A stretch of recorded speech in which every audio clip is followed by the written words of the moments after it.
जुम्मे की नमाज पढ़ के यूं दुनिया भागती है, ओहो हो, पता नहीं कौन सी पीछे आग थी जो बुझाई जाएगी। और आज तक लोग मसला पूछ रहे हैं कि जुम्मे की बाद वाली सुन्नतें कितनी होती हैं। मैंने कहा कितने साल हो गए जुम्मा पढ़ते, कितने साल हो गए, अभी तक सुन्नतों का नहीं पता।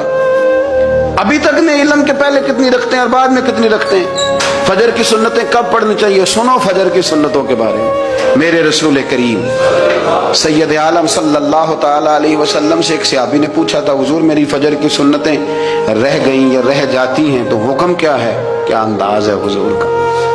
बुखारी मुस्लिम के लफ्ज़ सुनो, हुजूर सैयद आलम सल्लल्लाहु अलैहि वसल्लम फरमाने लगे, उसने क्या पूछा था, हुजूर जवाब क्या देते, फरमाया फजर की सुन्नतें कभी ना छोड़ना, फजर की पहली 2 सुन्नतें कभी ना छोड़ना। या रसूल अल्लाह सल्लल्लाहु ताला अलैहि वसल्लम मेरी रह गई हैं, रह जाती हैं। फरमाया फजर की 2 सुन्नतें न छोड़ना, फरमाया फजर की पहली 2 सुन्नतें मुझे दुनिया और दुनिया के अंदर जो कुछ है वो सबसे ज्यादा प्यारी है।